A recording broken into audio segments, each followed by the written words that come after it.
This week we are going back to painting the figure in this somewhat stylized, expressive art portrait. Let's go.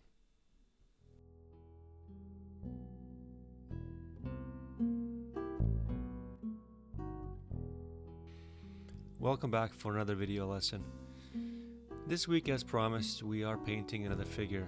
This one might look somewhat familiar to you if you are regular on my channel, as we painted something very similar a couple weeks back with that lady overlooking her shoulders. I'm actually showing it up on the screen right now.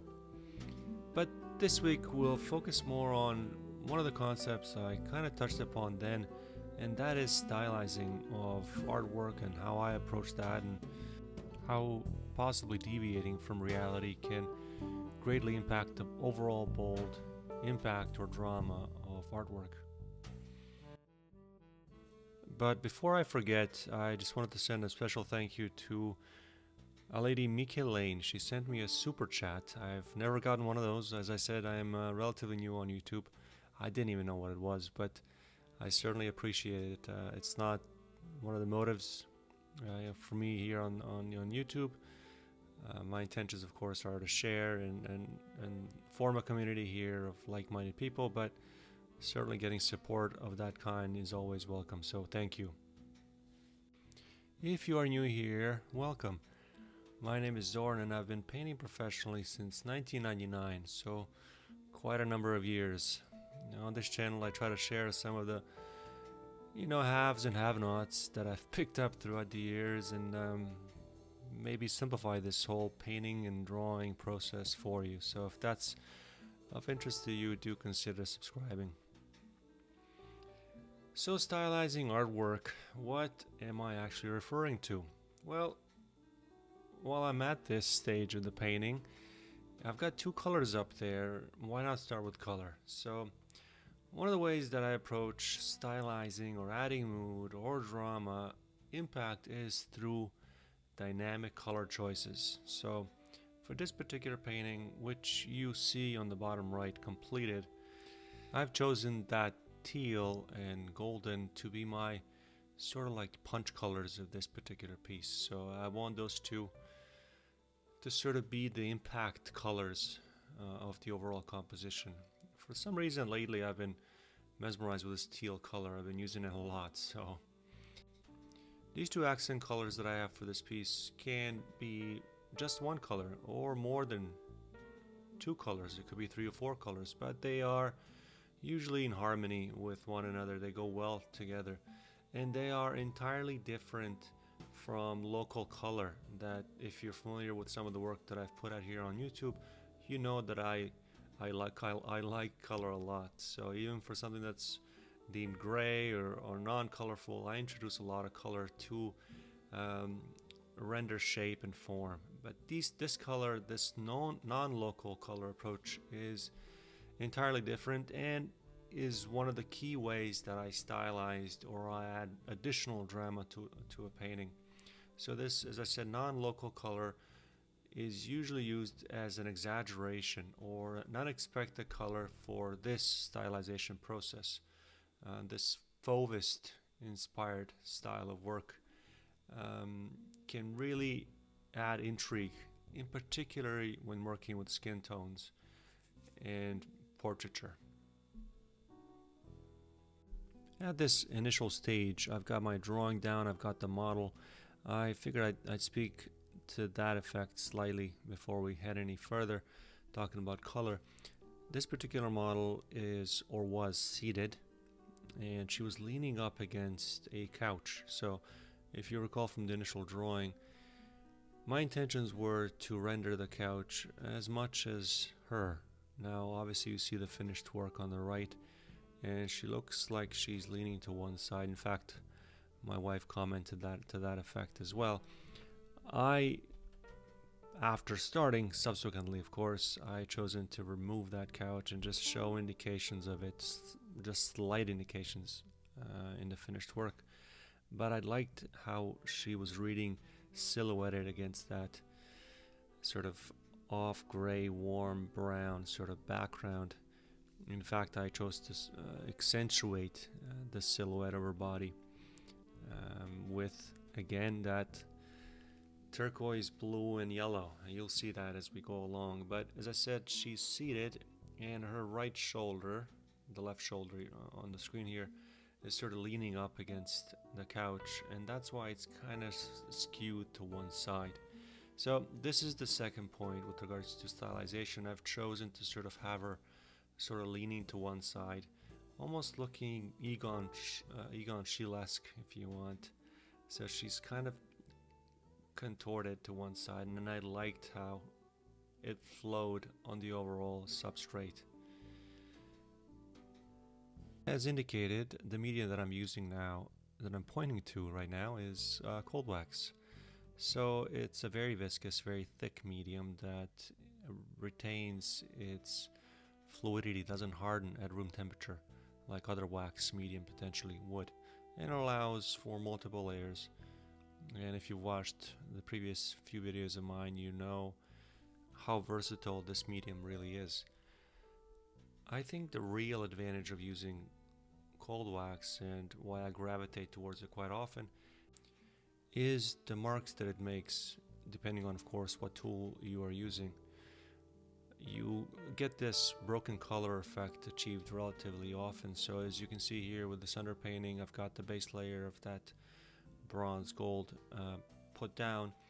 There's a lot of that black or blue, dark blue underpainting showing through, and that will also add quite a lot to the mood and drama when you build a painting up across, I'm not sure, 3, 4, 5 different layers. You'll have all these different layers showing through, and depending on what color you're using, some of it might be translucent. The effects are really difficult to achieve with just straight oil color. And of course the look, the textural, visceral sort of feel of the painting is also quite intriguing, the impasto marks that you do make. Now this technique that I'm employing now, I've used it a few times on this channel, where I spray solvent, in this case it's Gamsol, over this cold wax first layer. I am going into unknown territory. I don't know what's gonna come of this. I'm letting the Gamsol drip down, hoping that it creates interesting marks. Really, I mean, it's a painting about mark making, really. I'm trying to make intriguing marks. I'm pulling with that squeegee tool some of the wax first layer. As you can see, the base layer, the acrylic base layer, is fully dry.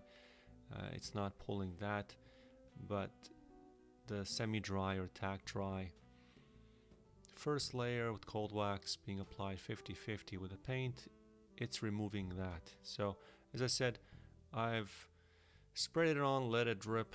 To be honest, I'm not even sure if I was all that happy with the results, but I don't even know what the results are supposed to be. Now I'm coming over with a paper towel, just sort of dabbing and removing some of that excess Gamsol, as I don't want it on the substrate for these subsequent layers.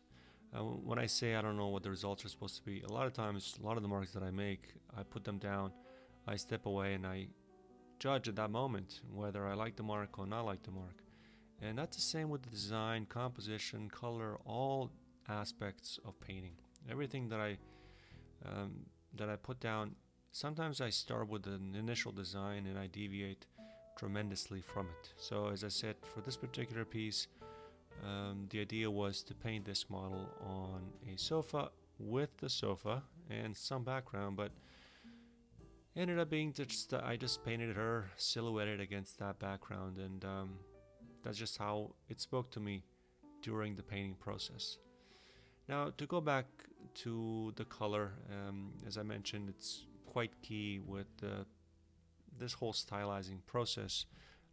Again, the non-local color approach, which essentially breaks this mold of realism and it leans more towards the expressive art realm.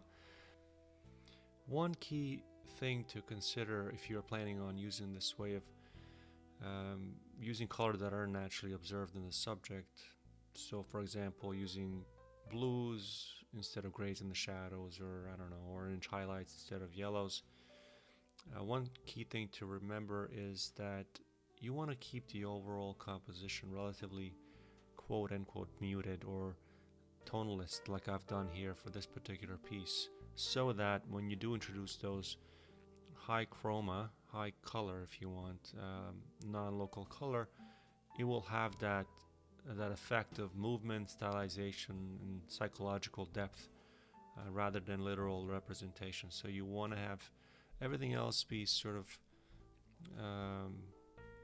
secondary with regards to color strength to those particular high chroma colors, as opposed to a painting that has a lot of color everywhere. You won't achieve that same level of impact. So again, it goes back to that balance, the asymmetrical balance with everything in your work, whatever that might be. We'll speak to design in a moment. Design, of course, is one of them. Color is definitely one of them. Having said that, this again, remember, only refers to this non-local color.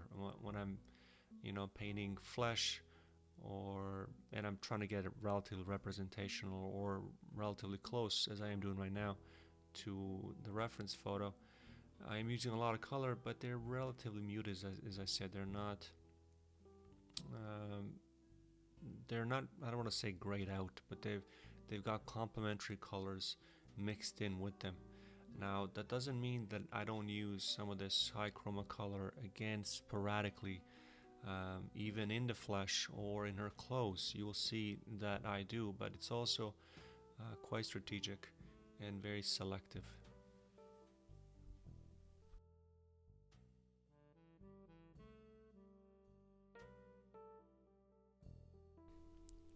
I've been asked by a few people if I can share the reference photos that I am working off of, and I've been somewhat hesitant in doing that simply because, well, there's a few different reasons. The main one really is that I don't have consent. It's the photos that I do work off of, first of all, are multiple photos, and it's not just a single photo. Like this particular portrait here is a couple different photos, but I don't have consent from these people that I've previously worked with in the past. Some of these photos are really old.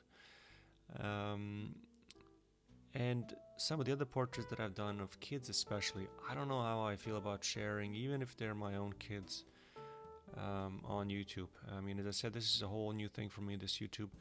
I'm going to tread lightly if you want. But I think another main reasons why I don't, or I want to at least shy away from that concept of, oh, here's your photo, let's see what we can do with that photo, by stylizing it or adding this and that.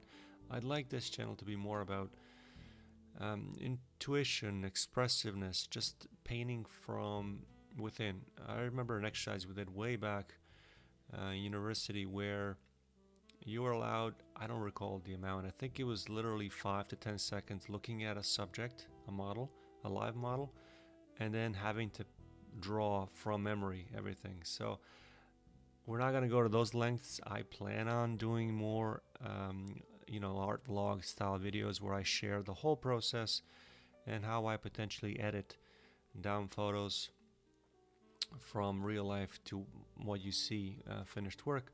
And it's in the works, I promise. It's just for these ones I've omitted photo references for obvious reasons. You can now see with the color which we spoke of on her neck is also somewhat stylized. I told you that I am rendering her flesh as close to real as I can. It does have a lot of blues and purples and greens, but this is not unusual for me. If you are familiar with my work in the previous 10 to 15 videos I've put out on YouTube thus far, they all have this approach to color application and how I see color. And I'll link a video down below because this particular video is more about expressive art and how to find ways to stylize or create mood in a painting that goes beyond just color. But I've done videos that deal explicitly with that concept of color and how do I apply it and how I view it. But yeah, needless to say, color is important, at least to me it is. And as you can see there on her neck and shoulders, there's a lot of color. There's a lot of cool color, warm color. This particular scene has a cool light coming on top, so a lot of the shadows are are warm. You can see this now sped up or fast forwarded part of the painting where a lot of the color of her neck and shoulders has been put down. This is basically at an end. I've been asked a lot as well when I put these cues of color, I call them color notes, with this squeegee tool that I use a lot, whether I what do you call it, tone it down or knock it back, I should say, with a brush. And I do sometimes. I like the effect that imparts to the viewer, so I like the way that it looks. So a lot of times I don't, but sometimes I do use a fan brush, and you can do the exact same thing. So if you put down all these cues of color down, if you follow my method, you can certainly knock it back with a fan brush. You don't want to go with a regular brush because you might create mud, and that's definitely not something you want. And probably the main reason I've started using these squeegee tools that I use here. There's some brush work, but for the most part this painting again was painted just with the tools that you see, the squeegee, this 1-inch one that I'm putting down now, and a smaller one and the larger ones that you saw previously. What I'm doing here, just in case you're wondering, I'm putting down a final reference note for the side of her arm. So as I said, I've rendered her skin tone to basically completion, but I wasn't too sure about the values. It was reading too light, and that's one of the disadvantages of working this particular style. When you've got, you're gauging color, but color is always with respect to relationships. So is this too light, too dark, too colorful, too not colorful, and so on and so forth. So sometimes what I'll do is I work all over the canvas, but I put down adjacent color and then gauge value or color value based on that. That doesn't mean that I don't get into trouble and then scrape back things or remove things, but again, that's all part of the game and the process. Sometimes the scraping back that you do creates the dynamic edges and intrigue and new shapes and forms that can surprise you.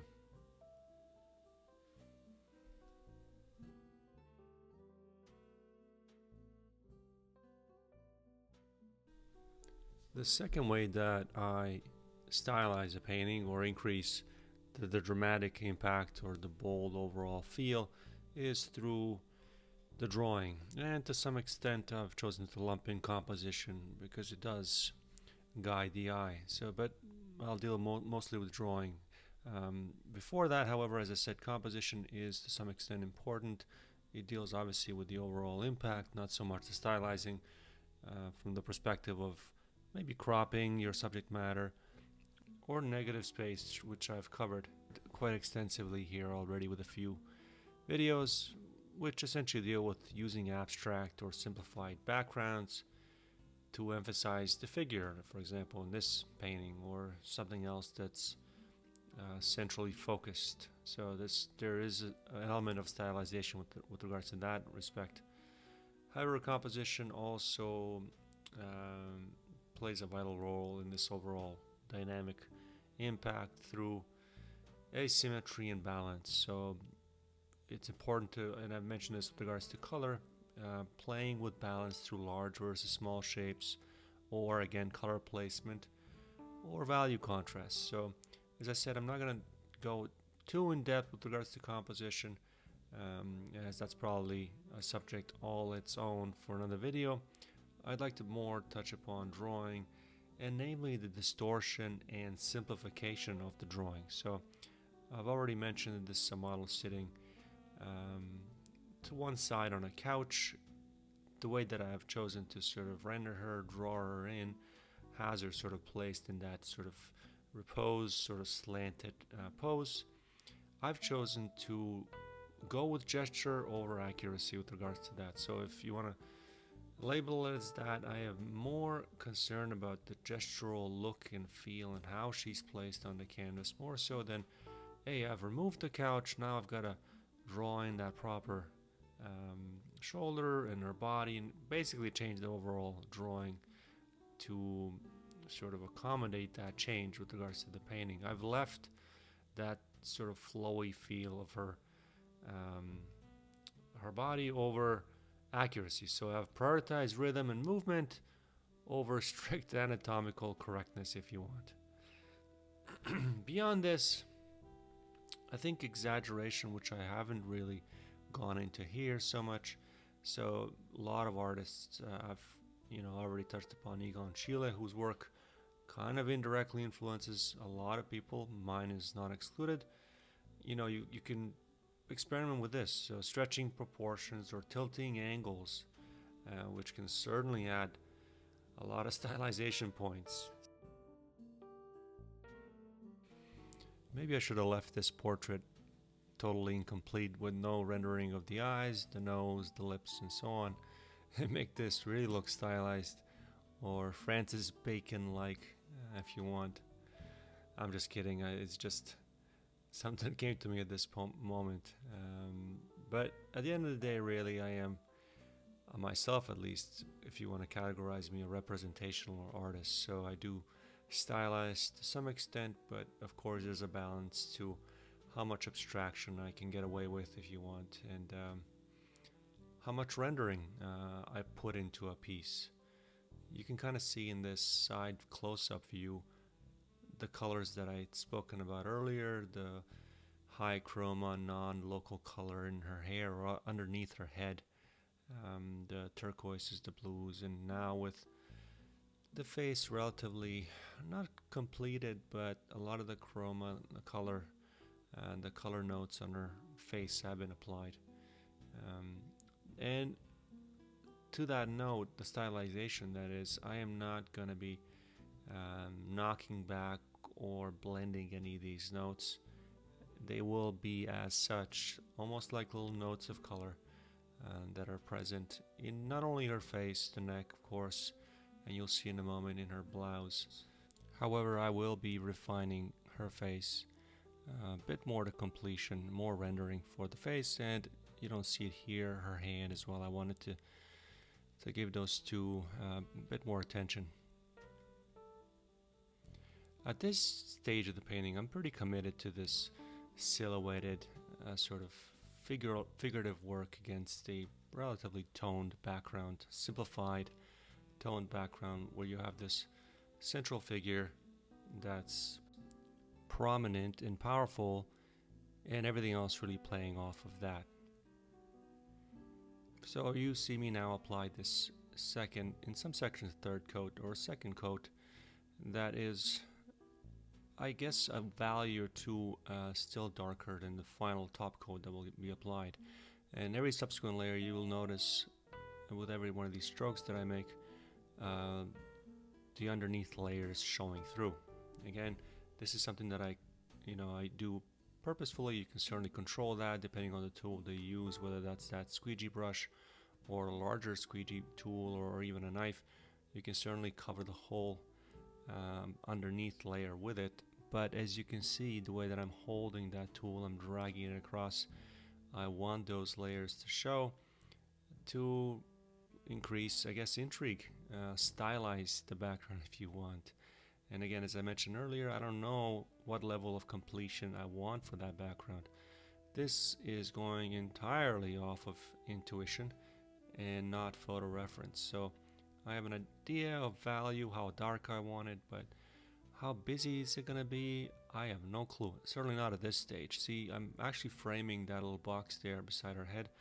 I'm thinking we're going to put some color for interest there to sort of balance her figure. But as you can see in the finished painting, that little box was basically covered over by a few more layers to tone them down. So again, this is that process based way of painting that I try to teach essentially here on YouTube, where you're just sort of reactive to every stroke.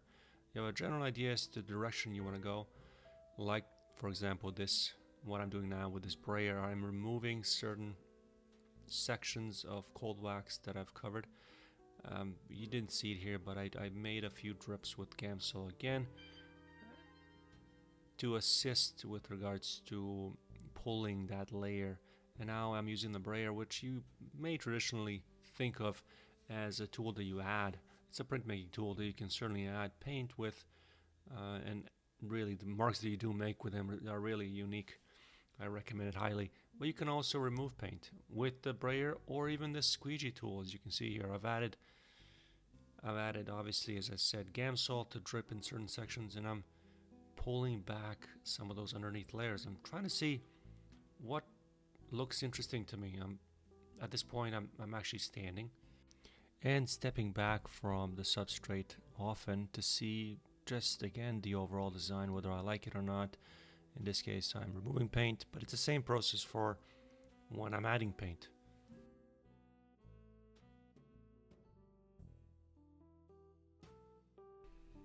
At this stage I'm quite happy with the overall tone, color, design, just how everything is reading to me. It is quite distressed. It's looking raggedy if you want. So it's time to sort of pretty it up if you want. So I want to get some of these things that I know I'm going to complete, like her blouse. We talked about that earlier, with a lot of color, even though it's just white. It's going to have a lot of cerulean blues and the cobalts and to an extent alizarin crimson. It is obviously very cool, but it will have some warm undertones as well. So I will be introducing yellow ochres and a bit of cad orange as well into that blouse, just to sort of increase the dynamics of that and give it more intrigue. This is a perfect time to sort of live show you that process that I just talked about, where you pull and push, so you construct and then deconstruct. I've obviously deconstructed the background, I've constructed her blouse.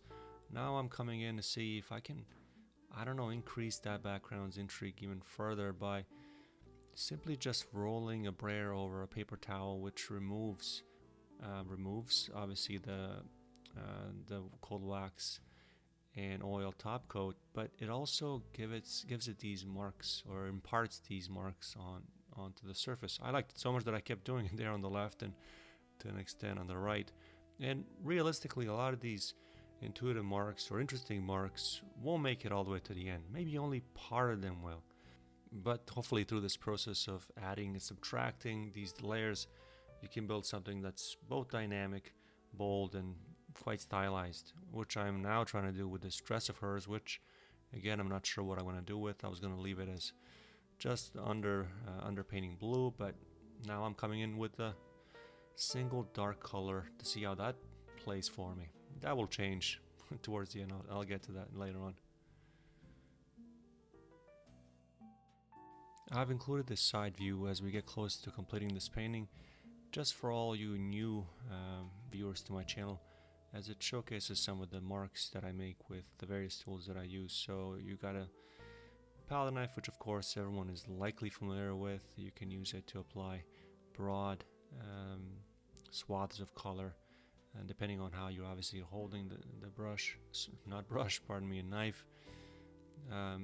But as you can see here, in some sections where you apply and you drag in a certain angle, you can certainly have the underlayer permeate through as you would with a brayer or potentially with a squeegee. You can see it here probably even better.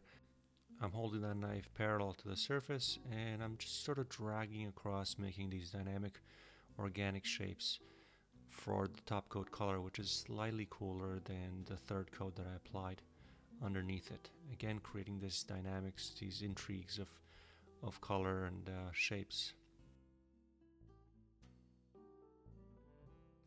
During virtually every painting session, I reached a point where, to make the painting stronger, you get to this reductive phase. You got to start taking things away, reducing them, getting rid of things, making things more simpler, shapes, color, everything.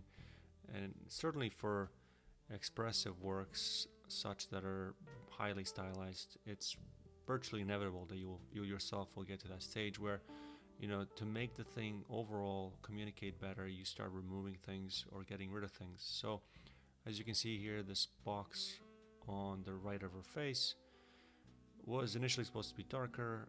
It was too competitive with the overall composition, with her head, with everything else. I started removing it, adding color. I included this minute or so section to show you that this painting process is rarely, a straight line, that connects point A to point B. There's a lot of zigzagging back and forth and, intrigue. You gotta enjoy the process, of course. And as you can see here, that dress that I mentioned earlier was supposed to be just the underpainting, the acrylic underpainting that got painted. Darker sort of black color, which in itself wasn't working for me either. The darker values of that dress was again too much for the overall composition and design, and I just added this sort of final top coat of ultramarine blue and Payne's gray and just a tad bit of titanium white. And as you can see here, we're getting close to the surface here as I've taken the camera off the tripod. That section to the left of her head here, or right of her head, is totally gone now. I've removed it. I've only left a bit of intrigue. You see those cues of color we talked about, the non-local teals and blues and yellows that sort of reverberate around her head, adding intrigue, stylizing her whole form, and that teal is also present in the silhouette around her body. You'll notice all those little small notes of color. By the way, I call them notes because they're almost like a note in a symphony. They have to be the right pitch and the right tone. In my case, the right color, temperature, and the right value. But overall, I'm very happy with this design. It will likely stay the way it is, but again, the process for me sometimes has a tendency to change things after the fact. So I may be inclined to change that dress. I don't know. It's grown on me, but you never know. I want to thank you for watching all the way to the end. I will link a video from a couple weeks ago where we painted, as I said, that lady looking over her shoulders that deals more, goes more into depth with cold wax, particularly cold wax. Thanks again for watching, and God bless.